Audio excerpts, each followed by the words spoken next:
Mesdames et messieurs, à nouveau bonjour. Ainsi s'installe chez vous le duel pour décrypter donc l'actualité de la semaine selon l'angle de vue de nos invités. Et comme d'habitude sur ce plateau, nous en avons deux. Je suis avec monsieur Zulkifli Ali. Il est un activiste politique. Bonjour à vous, monsieur Ali. La journaliste. Ça fait un bail. Merci d'avoir accepté notre invitation pour ce dimanche. C'est moi qui vous remercie. Devant vous, en face de vous, Boniek Anagonou, vous êtes juriste, monsieur Anagonou, acteur politique, proche de la majorité présidentielle. Bonjour. Bonjour, Angélique. Vous allez bien? Je vais bien. Alors, nous aurons à débattre de deux sujets. Le premier est relatif aux recommandations de la conférence épiscopale du Bénin par rapport à la relecture du code électoral. Et en second temps, nous allons aborder la délocalisation du marché d'Antokpa pour situer le contexte par rapport au premier sujet. Après le colloque scientifique organisé par l'Église catholique du Bénin le 25 avril 2024 sur les enjeux du code électoral, la conférence épiscopale a formulé ce jeudi 20 juin à Cotonou des recommandations aux gouvernants pour une relecture du code électoral adopté et promulgué récemment. Elles sont au nombre de 8, ces recommandations. Le clergé entend voir, mesdames et messieurs, les pouvoirs publics orienter le code électoral vers des élections transparentes, inclusives, libres et démocratiques.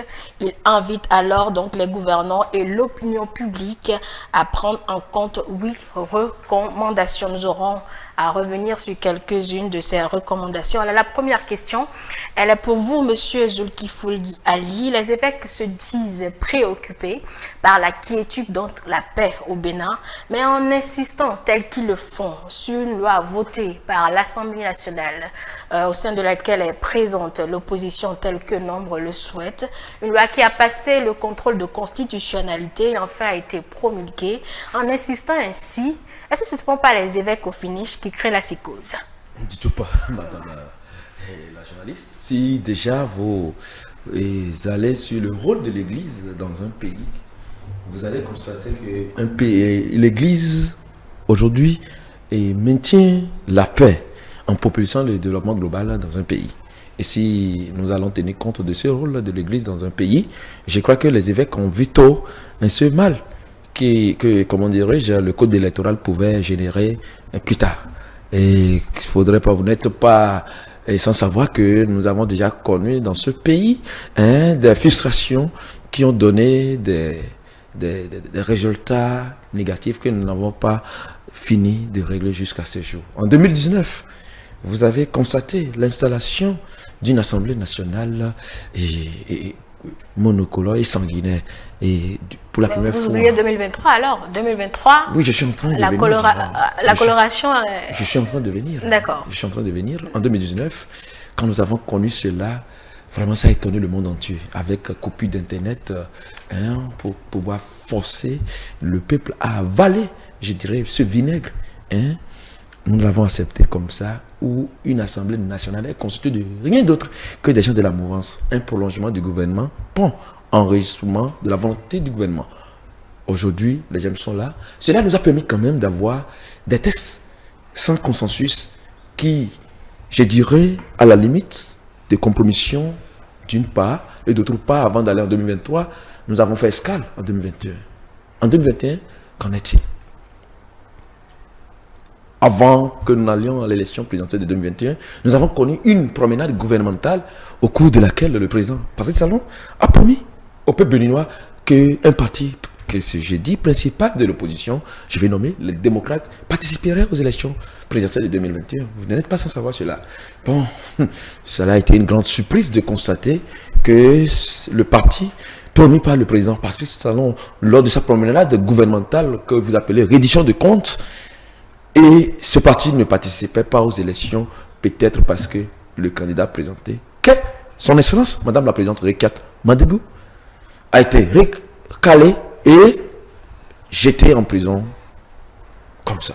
Donc en 2023, nous avons constaté des procès-verbaux caducs qui ont permis d'attribuer à l'opposition un nombre de députés qui finalement un code électoral est venu recadrer pour qu'on nous dise, vous n'avez pas le choix, cette culotte, c'est pour un enfant de 5 ans. Si vous avez 6 ans, vous ne pouvez plus la porter. Merci.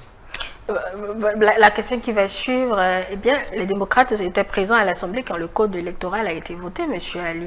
Ce n'est plus qu'aujourd'hui que vous allez aux élections et que vous obtenez les élus que vous méritez. Lorsque le parti, les démocrates, a eu à confronter, je dirais, au cours de leur recours à la Cour constitutionnelle, nous avons constaté que l'amentant dans le temps avait rendu caduque, je dirais, les procès verbaux qui devraient normalement attribuer à l'opposition le nombre. Mais ils auraient pu refuser de siéger.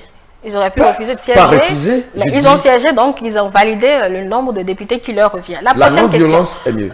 La prochaine question, M. Ali, et si vous estimez que l'Église n'est pas dans la psychose, est-ce que le rôle de l'Église, puisque vous en avez parlé, n'est pas plutôt d'éduquer les cadres qui sont dans leur cadre de personnalité politique à respecter l'autorité de la loi, puisque la loi, quand elle est promulguée, elle est imposée à tout le monde? Merci beaucoup, madame et la journaliste. Vous savez, et je voudrais vous rappeler les 3 devises de la paix. La paix, ce n'est pas l'acceptation de tout. On dit la tolérance est une vertu de la paix. Mais on ne peut pas tout tolérer au nom de la paix.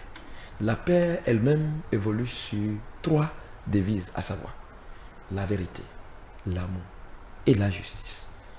Les évêques ont compris qu'ils ne peuvent pas mentir au peuple pour sauvegarder la paix. Lorsqu'ils vont dire qu'ils ne vont pas dire la vérité, ils vont ils vont conduire le pays dans la dérive. Lorsqu'ils vont pas vouloir que nous prenions la justice, on va conduire le pays toujours dans le décor.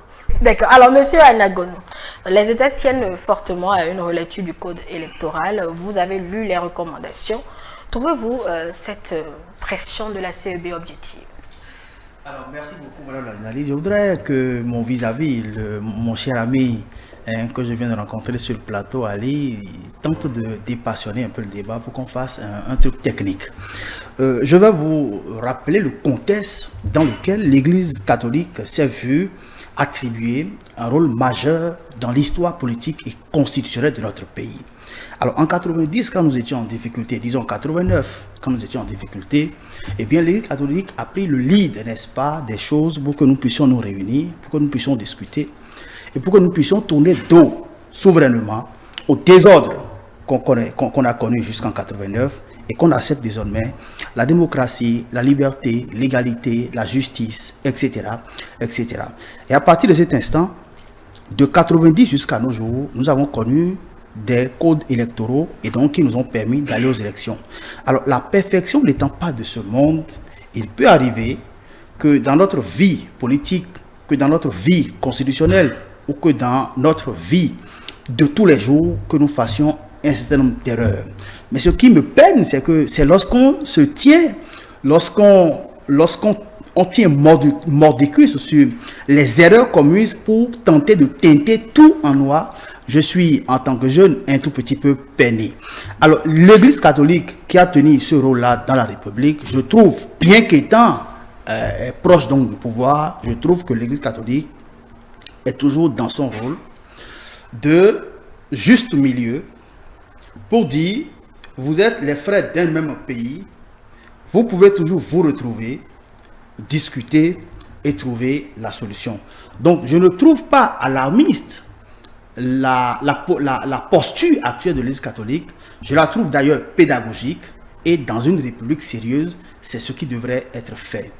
Alors, je voudrais vous dire que le code électoral voté et qui semble ne pas recevoir c'est-à-dire que le OK de tout le monde, ce code électoral a quand même été voté par la majorité, si vous voulez, des députés de l'Assemblée nationale. Alors, nos amis d'en face qui continuent de se dire démocrates, je ne parle pas du parti les démocrates, mais je parle de tout Béninois qui se réclame être démocrate. La démocratie aussi, c'est le dictat de la majorité. C'est-à-dire, si on veut être un bon démocrate, c'est aussi le dictat de la majorité. Vous pouvez ne pas être d'accord, mais à partir du moment où, dans notre système, nous avons accepté que ce soit la majorité qui décide et que la minorité s'incline, vous acceptez ça d'abord.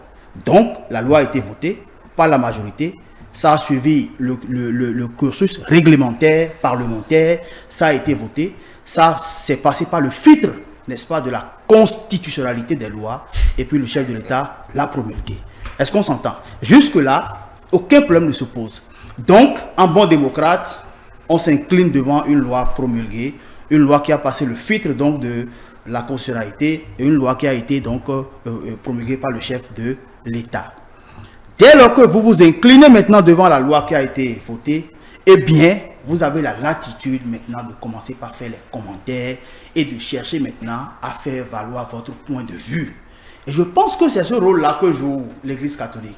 Un rôle de facilitateur pour dire, nous sommes des démocrates, nous avons accepté que la démocratie, eh bien, c'est le dictat de la majorité parce que c'est ce que nous avons accepté chez nous, c'est le type de démocratie que nous avons accepté. À partir du moment où nous avons accepté le dictat de la majorité, eh bien, je vous invite à écouter également le son de cloche donc de la minorité parlementaire qui estime que, eh bien, le code électoral voté, il y a des points dedans qui ne les arrangent pas ou à défaut des points qui participent de l'exclusion, n'est-ce pas, d'une certaine partie de notre population. Et puis quand c'est comme ça, qu'est-ce que l'Église catholique fait? Elle organise un colloque. L'Église demande aux gens de se parler. Et puis, c'est les idées qui s'affrontent.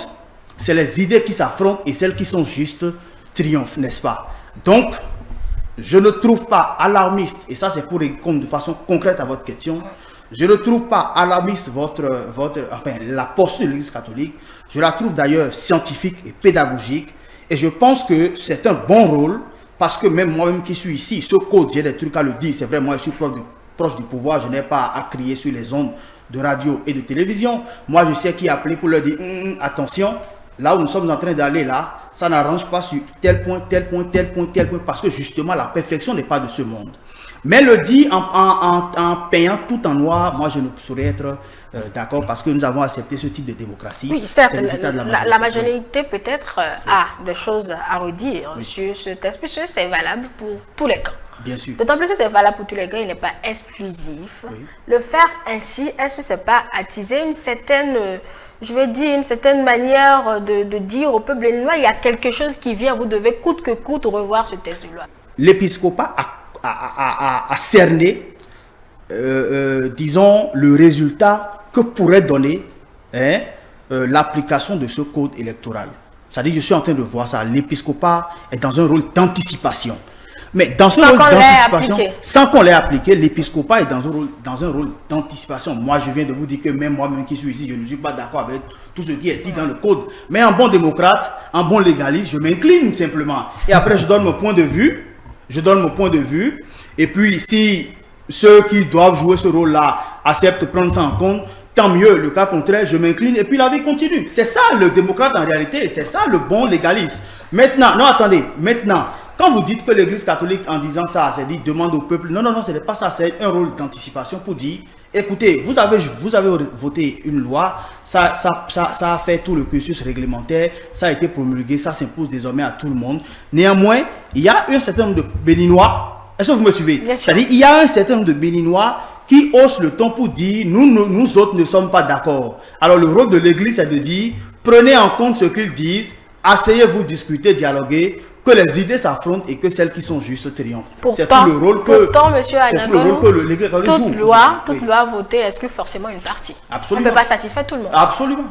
Monsieur Ali, vous avez la parole. Merci beaucoup. Et mon cher ami, tout à l'heure, a parlé de ce que la démocratie, c'est le dictat de la majorité. Je suis tout à fait d'accord, mais qui n'exclut pas que dans un pays comme le nôtre, le peuple est souverain. Et quand il veut parler de la majorité, il faudrait qu'on sache que quand on quitte la démocratie directe, la démocratie représentative, où le peuple délègue un rôle à des représentants pour le représenter, c'est tout ce processus qui... il faut tenir compte. Malheureusement, chez nous, nous sommes dans la démocratie représentative. Le peuple a cédé une partie de sa souveraineté au Parlement. Et le Parlement joue son rôle. Si vous m'arrachez la parole, c'est que vous voulez que je sois votre professeur. Donc vous ne pouvez pas être mon professeur, c'est pas possible. Monsieur Ali, nous allons discuter sur le terrain, sur le Vous plateau. pouvez me laisser le temps d'intervention. Et si vous, ce que vous dites porte à confusion, il faut que j'éclaire je n'aime pas aller au bout vous de mes dites qu'il faut idées. passer de la démocratie directe à celle de l'opinion. Je n'ai pas compris, c'est pourquoi j'ai voulu faire la précision rapidement. Monsieur Ali, Madame la journaliste, Monsieur Ali, tout à l'heure, je viens de parler de deux types de démocratie. La démocratie directe et la démocratie représentative. Et que notre pays a fait option de la démocratie représentative, où le peuple délègue une partie de cette prérogative à des députés pour le représenter. Lorsque le processus de la représentation du peuple est biaisé, c'est ce que cela donne. Aujourd'hui, nous constatons que les députés ne représentent plus le peuple, car l'aspiration du peuple n'est pas reflétée dans les démarches des députés. Quand vous tenez compte du contexte dans lequel le code électoral a été relu, vous allez constater que c'est au lendemain du rejet. Vous allez constater que le gouvernement a d'abord essayé de réviser la Constitution. C'est que la majorité absolue n'a pas été obtenue. Donc il y a un rejet de la révision de la Constitution. Ce rejet a dérangé beaucoup les membres de la mouvance. Et où j'ai constaté un député, pour ne pas le mentionner, Augustin Envoyebla, a dire à des députés de la mouvance qu'on ne peut pas être d'un camp et ne pas soutenir la vision du chef de l'État. Donc après avoir fait son one-man show, et je dirais même quoi, et essayer de faire de la violence verbale sur les députés, on a constaté que le code électoral a été réélu. Mais est-ce que ce code électoral réélu respecte à la constitution de notre pays? Il est juriste, ça m'étonne qu'aujourd'hui il me dit que le code électoral respecte la constitution de notre pays. Si dans notre constitution, il est bien dit clairement que nous ne pouvons pas aujourd'hui avoir des codes et des taux de suffrages électoraux, mais nous avons dit il faut qu'un parti politique qui veut participer au partage des suffrages dans notre pays ait les 10% des suffrages exprimés dans le pays. C'est ce que le code électoral, il dit le seuil de 10%. Mais aujourd'hui, le code électoral nous fait naître des seuils, pour ne pas dire 25 seuils. Au-delà de seuil national, nous avons 24 autres seuils, pas circonscription électorale, où il faut que le parti politique ait 20% avant de participer au partage des sièges. Lorsque vous avez atteint les 20% au moins par circonscription électorale dans 23 circonscriptions électorales et que dans la 24e vous êtes en dessous de 20, vous perdez tout ce que vous avez comme taux au niveau national, même si vous avez le taux le plus élevé.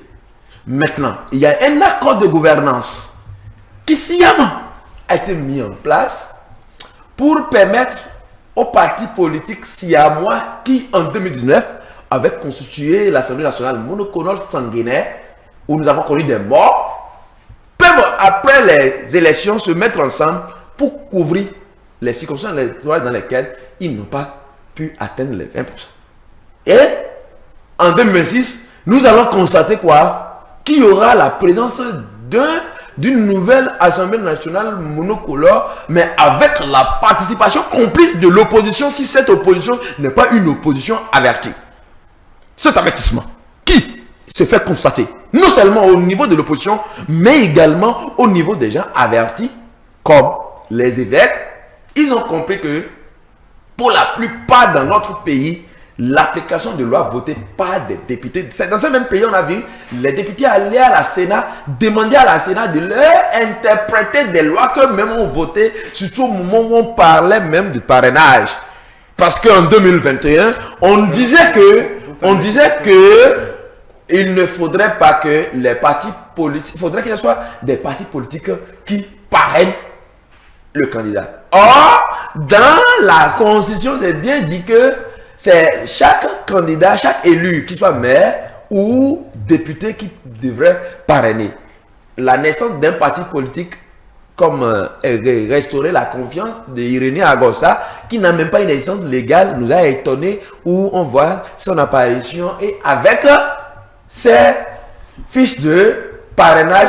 Le pays et vous devez chuter pour que je donne la parole à l'autre. Je viens et permettez-moi d'aller au bout de mes idées. Oui, parce que ça commence à faire long et ça va être monotone au fait. Donc, oui, bon, sinon je n'ai pas pu intervenir plus que lui.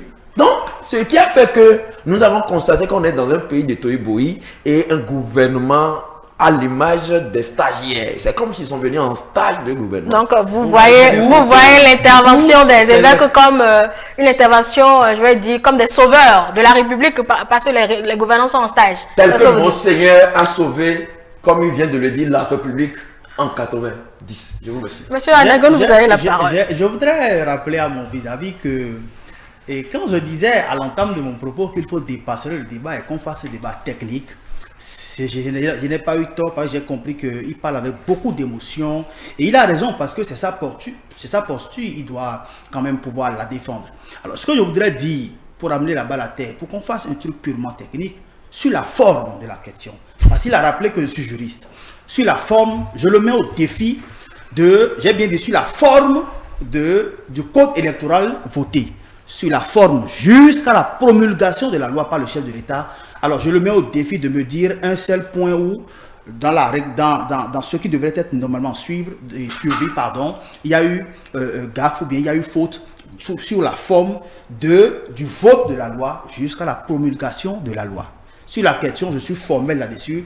Quand il dit que la loi ne respecte pas la Constitution, il a tort parce qu'il n'a pas d'éléments pour approuver ça. Le code électoral a été voté par la majorité donc des députés à l'Assemblée nationale. C'est ce que dit notre loi.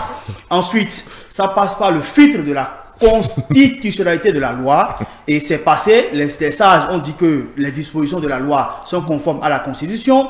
Ensuite, le chef de l'État promulgue la loi. C'est ce que dit notre loi. Donc, quiconque veut remettre ça en cause, en réalité, je pense que fera du verbiage et fera que tromper le peuple. Alors, c'est sur la question de la forme. Sur la question du fond, de ce que contient le code électoral, je suis d'avis qu'il y a des dispositions qu'on peut discuter. Et ça là, ce n'est pas un opposant qui le dit. C'est quelqu'un qui est proche du pouvoir qui le dit. Dans le fond du code électoral voté, il y a des dispositions qu'on peut discuter. Et je voudrais dire que, je viens de vous dire que la posture de l'Église catholique, qui est une posture scientifique, mais en même temps pédagogique, c'est-à-dire qu'à commencer par anticiper sur les problèmes que nous pourrions constater dans l'application de ce code à l'avenir. Et en bon père de famille, en bonne organisation réfléchie, l'épiscopat a commencé par dire, écoutez, vous êtes les frères d'un même pays, c'est-à-dire sans remettre en cause ce qui est fait, sans remettre en cause la légalité de ce qui est fait, l'Église catholique commence par dire, écoutez, vous êtes les frères d'un même pays, discutez entre vous, les points sur lesquels vous ne vous entendez pas là, asseyez-vous discuter, que les idées s'affrontent et celles qui sont justes triomphent. Elle demande une relecture. Elle demande une relecture précise. C'est de ça que je dis. Est-ce son rôle? Bien sûr que c'est son rôle. Mais bien sûr, si nous interrogeons l'histoire de notre pays et si nous voyons le message que véhicule l'Église catholique, bien sûr que c'est le rôle de l'Église catholique d'anticiper et de faire des propositions. Et c'est ce qu'elle est en train de faire.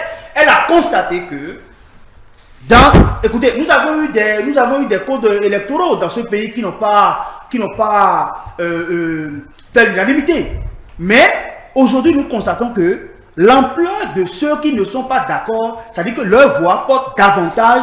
Il y a des choses qui ne rassemblent pas autant les acteurs politiques et le peuple autour donc des questions fondamentales qui sont inclus ou bien qui sont constitutifs du code électoral.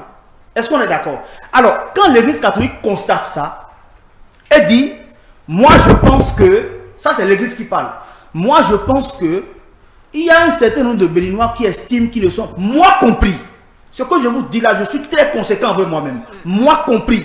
Il y a un certain nombre de trucs qui ne reçoivent pas l'assentiment d'un certain nombre de Béninois, malgré que ce soit légal. D'accord. Je vous invite donc à vous asseoir, à discuter, que vos idées s'affrontent sur ces questions-là, que celles qui sont justes triomphent, et que le code soit relu. Si on s'entend, c'est tout ce que l'Église est en train de faire. Mais dire que l'Église catholique est en train de montrer que le peuple... Non, il ne faut pas être alarmiste. L'Église est dans son rôle primaire. Et je ne vois pas en quoi on peut être alarmiste sur le sujet. Monsieur Ali, ce sera pour vous, mais permettez-moi de poser d'abord ma question avant que vous ne puissiez faire votre argumentation. Alors, si l'Église veut qu'on relise le code, mais qui le relit si ce n'est pas les députés, si ce n'est pas les mêmes députés qui ont voté le texte de loi? Donc, vous pouvez répondre. Merci beaucoup. Et M. Anagono m'étonne dans sa position. C'est-à-dire? Il devait normalement représenter l'opposition sur ce plateau. Parce que quoi? Il n'est pas dans le même schéma que ceux qui nous gouvernent. Et il m'étonne qu'il soit un proche du gouvernement. Non, lui là, il a le cœur tel que je le vois. Vous savez, je ne suis pas là pour convaincre M. Anagono, mais quand même pour faire comprendre aux téléspectateurs et téléspectatrices la réalité au fait de notre pays. Tel que les évêques ont réagi, je voudrais qu'on sache ceci. Quand on dit il faut reprendre, c'est qu'on a mal fait. Reprenez, c'est synonyme qu'au départ, c'était mal fait. En tant qu'enseignant, un enfant fait un exercice à la maison, il vous amène la copie, vous dites reprends ça, reprends tout. C'est que vous voudrez dire quoi? Si j'ai corrigé cette copie, tu n'auras même pas la note 2. Et c'est l'occasion aussi de comprendre que on dirait que les gens qu'on appelle aujourd'hui députés dans notre pays, ce n'est pas eux-mêmes qui formulent, ils ne font plus ce qu'on appelle proposition de loi. Si c'est un projet de loi, je me trompe, parce qu'on a dit que ce n'est pas un projet, que ce n'est pas l'initiative du gouvernement, que c'est une proposition venant des députés même. Mais on se dit si réellement ce qu'ils ont voté, ils comprennent ça. Vous ne répondez pas à ma question, hein, monsieur. Je réponds à cela. Les évêques sont en train de demander à ce que les gens qui ont voté cette loi reprennent la loi, relisent ça. Ils n'ont qu'à lire et voir ces imperfections et de reprendre. Car au départ, ils ont voté juste ce qu'on leur a envoyé que de voter. C'est de l'insulte. Personne ne leur a envoyé de loi. Oui, personne ne leur a envoyé de loi, monsieur Ali. Vous me suivez? Oui, je vous suis, mais je vous interprète. Quand je vois sa posture, ça me fait de la peine parce que lui qui parle, il doit comprendre que... Donc, monsieur Anagono a le temps de t'intervenir, c'est ça? Non, attendez. Il devait déjà intervenir, c'est ça? Oui, bien sûr. Il devait déjà intervenir. Il faut que j'apporte une clarification à ce que vous dites. Monsieur Ali. Madame la journaliste. Monsieur Ali. L'opposition elle-même a fait une proposition à travers l'honorable Achadi. C'est grave. Est-ce qu'on s'entend? Monsieur Ali. Donc, les deux camps ont fait des propositions. Malheureusement, ou heureusement, c'est la majorité qui s'impose. La discipline avant tout. C'est ça. Monsieur Anagono, monsieur Ali. Les deux ont fait des propositions. Il faudrait que je précise. C'est la majorité qui s'est imposée. Je me demande. Là, si vous n'êtes pas d'accord avec ce que la majorité a dit, vous venez, nous discutons, les idées vont s'affronter et celles qui sont juste... Je vous donnerai la parole tout à l'heure, monsieur Anagono. C'est tout, mon cher ami. Le temps pour moi de préciser à monsieur Ali qu'effectivement, ce n'est pas un test de loi envoyé. Ce n'est pas à vous de le dire.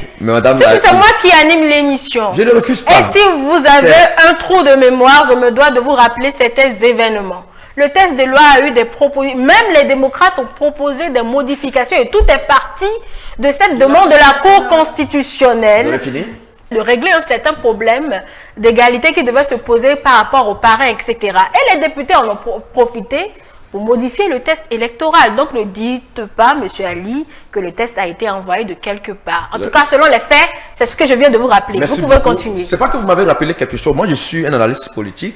Je suis en train de vous dire tout à l'heure que quoi? Que les modifications apportées à l'ancien code électoral, cette modifications ne viennent pas forcément des auteurs. C'est de là maintenant que vous me dites que ça ne sont pas envoyés. Est-ce que vous étiez là? Ces modifications ne viennent pas des auteurs. C'est ça, c'est ce que je vous dis. Lorsque vous êtes un député, écoutez-moi ici s'il vous plaît. Lorsque vous êtes un député, vous avez un cabinet. Oui. Quand vous avez un cabinet, vous avez un directeur de cabinet, vous avez tout un staff qui travaille avec vous.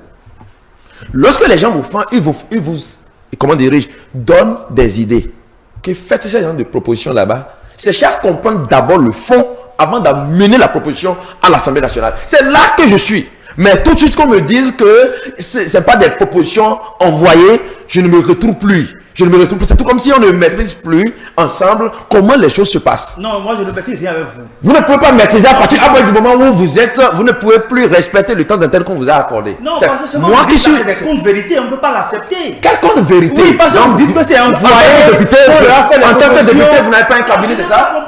En tant que député, vous n'avez pas un cabinet? Vous parlez de cabinet, vous avez dit qu'on leur a envoyé, ils n'ont pas lu avant d'aller là-bas. C'est des comptes vérités, il faut éviter. Vous me laissez parler. C'est chrysogène, ce type de. Vous pouvez me laisser parler. Le but ne peut pas empêcher ma position. Votre but ne peut pas m'empêcher. Non, est-ce que moi j'ai envie de vous empêcher votre position? Nous sommes un pays libre, exprimez-vous. Monsieur Anagon, calmez-vous. Oui. Calmez-vous, patientez qu'il chute et vous aurez la parole de rectifier tout ce que vous avez à rectifier. J'ai dit, si les évêques ont demandé une relecture du code électoral, c'est qu'ils sont en train de dire que les députés qui avaient fait la relecture du code électoral avaient mal fait. Maintenant, s'ils ont mal fait, c'est que leur proposition n'était pas peut-être d'eux-mêmes. C'est tout. Mais qu'on reste et qu'on vouloir tirer côte et dire non, on ne peut pas dire si on ne peut pas. Qu'est-ce qu'on ne peut pas dire? La relecture du code électoral demandée est supposée que la relecture du code électoral qu'on avait observé entre-temps ne respecte aucunement la Constitution et le peuple souverain n'accepte pas. Et si on garde ça ainsi en 2026, ce que nous allons constater serait pire que ce que nous avons constaté en 2019 et en 2021. Je m'arrête. Vraiment, c'est des personnes pessimistes qui, ma foi, prient, à mon avis, pour que le pire nous arrive. Ce que je suis en train de dire, c'est très simple. Nous avons voté un code électoral et lui-même a commencé par dire que nous sommes dans une démocratie représentative.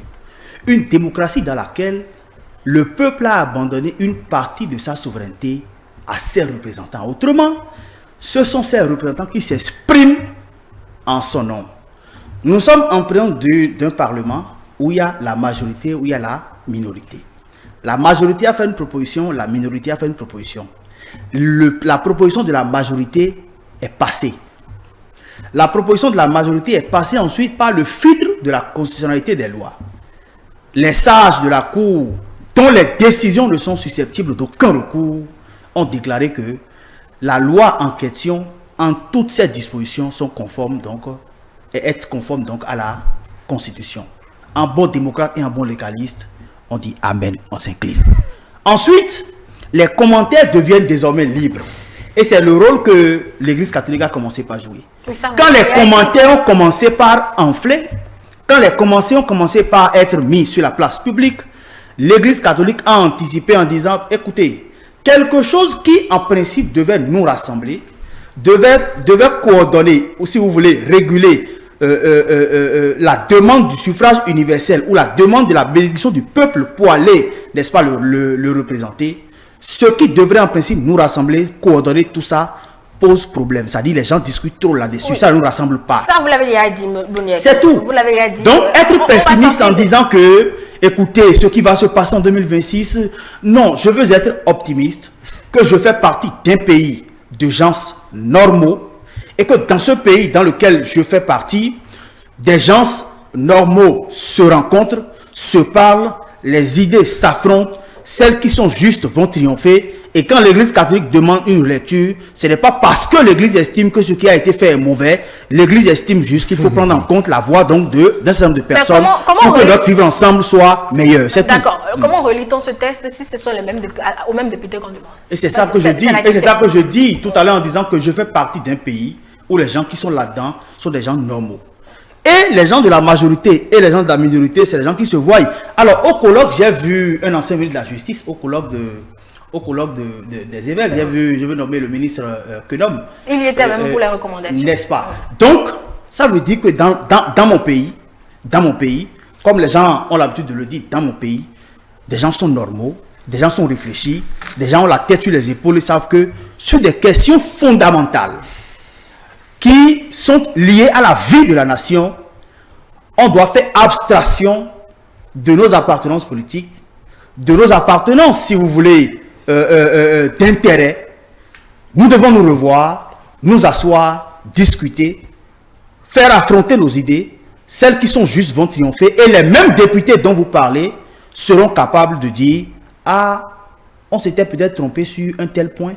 Nos frères d'en face nous ont dit ça. Les évêques ont donné leur bénédiction. On s'assoit, on redéfinit les bases. Et donc, on chante telle chose. C'est encore possible. Parce que je continue de penser que je fais partie d'un État, d'un pays, de gens normaux. » Je vous laisse réagir, M. Ali Amos. Merci beaucoup, madame la journaliste. Je dirais, pour peut-être finir avec ce sujet, que la relecture du code électoral ne suffit plus pour ce problème que nous avons. Parce que ceux qui se sont une fois déjà trompés peuvent continuer encore à se tromper. Ce qui a lieu de faire, c'est quoi?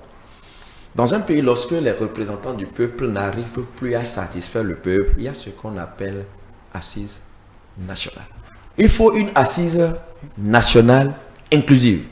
Et l'assise nationale inclusive suppose qu'il faut libérer les détenus politiques, notamment Rikiat Madougou, Joël Aïvor et consorts. Ceux que vous citez ont quoi avec le code électoral, M. Ali? Je viens de parler d'une assise, s'il vous plaît, madame la journaliste. On vous dit, il faut une assise nationale inclusive. Non, là on parle de code électoral et vous allez sur l'électoral concerne les acteurs politiques. Ce sont les acteurs politiques qui utilisent le code, c'est même le code électoral seul. Nous avons tellement de problèmes dans ce pays et ensemble, je crois que si on s'entend, on va relever le défi. D'accord. Merci à chacun de vous. On va passer au second sujet pour parler donc de cette délocalisation du marché d'Antokpa. Avec l'ouverture des nouveaux marchés modernes, le débat sur la délocalisation du marché d'Antokpa est relancé. De plus d'un siècle d'existence, le plus grand marché de Cotonou n'existera plus, en tout cas plus au même endroit. Alors, le pôle commercial du stade de l'Amitié en construction est réservé essentiellement pour les marchands des produits dits nobles. Et puis à Kassato, on va retrouver les marchés de gros. Bonnet à Kandagonou, une fin d'époque pour Dantokpa à Cotonou.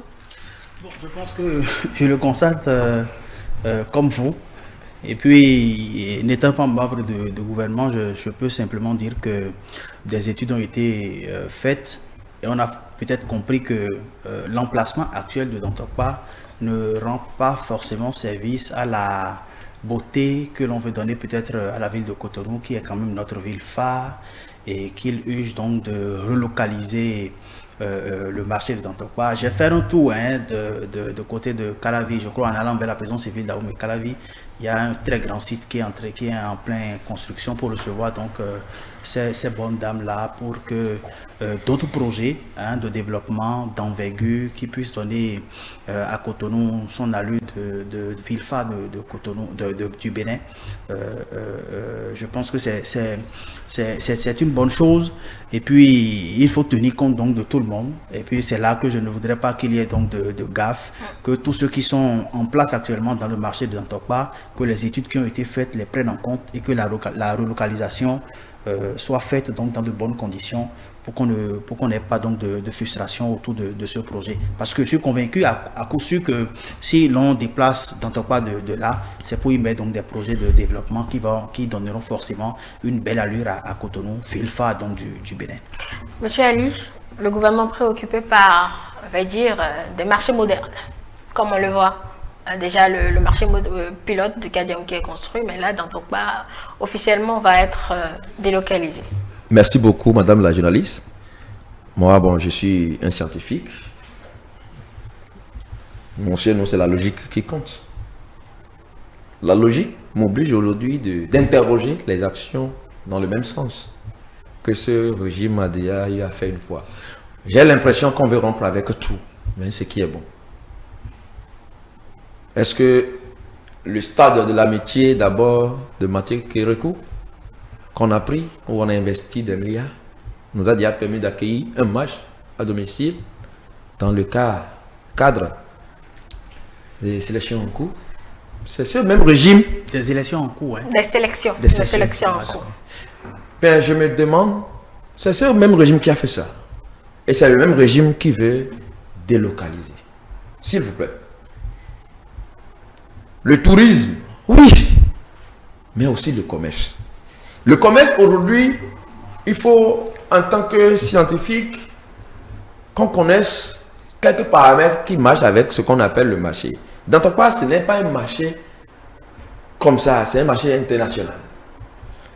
Le Dantopa a permis aujourd'hui le Bénin d'être reconnu sur le plan dans la sous-région.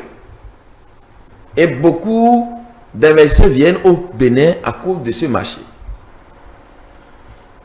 La position géographique de Dantopa par rapport à l'aéroport et au port, je dirais que c'est un bon emplacement. L'actuel ou les actuels emplacements, notamment Kourounou et à Bomekalabe, pour ne pas parler de Glodigué, c'est bien ça, hein? Non, c'est à Kassato. À Kassato. Voilà, à Kassato. Est-ce que la position de port et d'aéroport par rapport à ces lieux, le coût du transport? Je suis en train de faire une analyse pour qu'on ne nous dise pas qu'on s'oppose à tout. Parce que quand on dit ce qui est bon, c'est qu'on est un opposant. Mais lorsque ce que le régime en place est en train de vouloir expérimenter n'est pas bon, il faut qu'on ait le bon sens de le dire. Moi, je trouve que se précipiter pour le faire n'est pas bon. Si. En quoi se précipiter? Parce qu'on en parle depuis 3 ans. Hein. C'est l'ouverture des marchés qui a relancé si vous ce savez débat. Que, sinon, ce débat existe depuis 3 ans. Si vous savez que ce projet a connu une phase de déguerpissement sauvage, vous saurez que c'est une précipitation. Parce que quoi? Dantopa a été rasé. Malgré ça, les gens y reviennent. Ils viennent encore. Ils viennent encore s'installer. Là où ils viennent s'installer, ce n'est pas des endroits où ils doivent encore venir s'installer. C'est pourquoi votre question, elle est importante. Est-ce que ce projet que le président Patrice Talon a commencé, est-ce qu'il va réussir? Je n'ai pas posé cette question. Hein. Non, vous avez dit. Je n'ai pas posé cette question. Vous pouvez reprendre. Ma première question à Boniek était de savoir si c'est une fin d'époque pour ce marché à Cotonou. Et il a donné sa réponse. Oui, c'est ça, je vous dis. Ce n'est pas une fin d'époque. C'est ça que je suis en train de vous dire. C'est un rêve qui ne peut pas se réaliser. Waouh. Vous savez. Et comme ça, vous dites que je ne dois pas intervenir. Ce n'est pas. Vous savez. C'est à la limite ahurissant ce qu'il est en train de dire là. Hein? Monsieur Anagonou. Mon frère. S'il vous plaît. J'ai compris que vous n'êtes pas politique. Ah bon? Oui. D'accord. Vous savez, en politique, nous gérons les affaires sociales. C'est les affaires publiques qu'on gère. Et on préfère prévenir que de vouloir chaque fois régler les problèmes. Et vous voulez prévenir quoi? Et le déplacement de Dantopa, oui. Ce serait une tâche facile. Il y a une procédure qu'on peut tout de suite expérimenter. Il y a aussi Michel Bossi qui devrait aller à Semelaba. Je préfère qu'on me parle de Dantopa 2 et que progressivement on voit que le Dantopa 2 prend plus que le Dantopa 1 et progressivement on constatera quoi? La disparition du premier marché. Mais aujourd'hui, il y a un déguerpissement qui a précédé le projet pour dire quoi? On doit dégager tout le monde de ces Dantopa pour l'installation d'un marché moderne.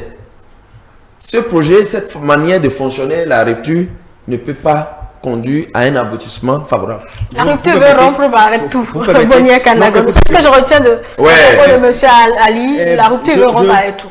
Je crois que je comprends sa posture. J'ai de la peine à lire sa posture, mais je la comprends parce que il est obligé de défendre sa position.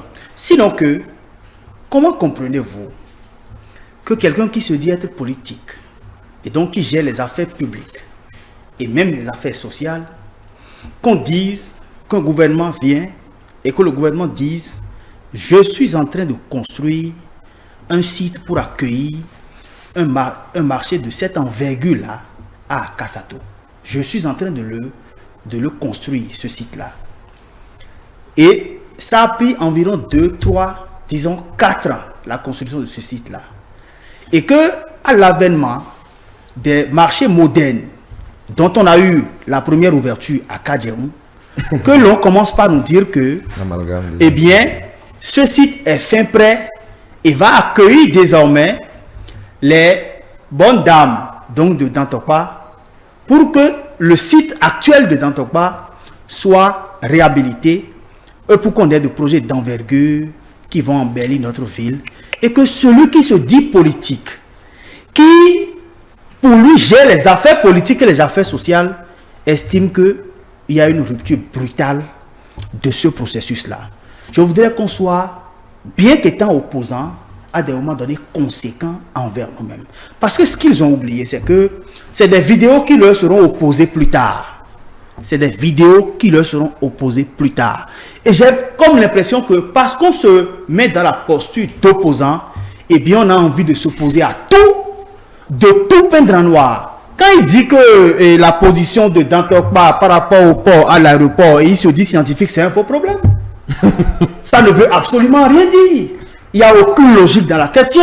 Ça veut dire que le Bénin n'a plus de route pour envoyer un conteneur qui vient au port à Akasato. Je suis quand même peiné d'entendre que si on enlève Dantokpa de là et qu'on repositionne Dantokpa à Akasato, que les investisseurs vont fuir. Arrêtez, s'il vous plaît. Arrêtez ça. Parce que le risque, c'est quoi? Quand ils le disent aujourd'hui, ils le disent en pensant faire du mal à Patrice Talon. Écoutez, moi, je ne suis nommé nulle part. Je ne gère absolument rien de l'État. Ce que je dis, mon raisonnement n'est pas vicié. Je le dis librement et en étant conséquent envers moi-même. Quand c'est bon, il faut reconnaître que c'est bon. Et quand c'est mauvais, il faut critiquer pour qu'on l'améliore. Mais ce type de posture m'inquiète pour le futur de notre pays. Bon, vous vous inquiétez. Absolument. Vous allez ça m'inquiète. Vous retrouver plus tard. Boniak a dit, ça veut dire qu'il n'y a pas de route pour aller à Akasato. Merci beaucoup. C'est une question, bon, c'est une question quand même oui, merci beaucoup. Ça m'inquiète vraiment. Mais, cher ami, je vais vous dire, en tant que si vous êtes un opérateur économique oui, et que vous investissez, il y a le coût des transports. Plus la distance est élevée, plus le coût des transports est élevé. Et quand le coût des transports est élevé, cela donne un choc à votre business. Lorsque vous dites que ma posture, je me dis scientifique, soit, quand vous le dites, je ris parce que quoi, il y a un déphasage. Vous avez également critiqué la sienne. Non. Non, il est juriste. Il doit voir si... Bon, allez à l'essentiel. Allez à votre argument. Bien sûr.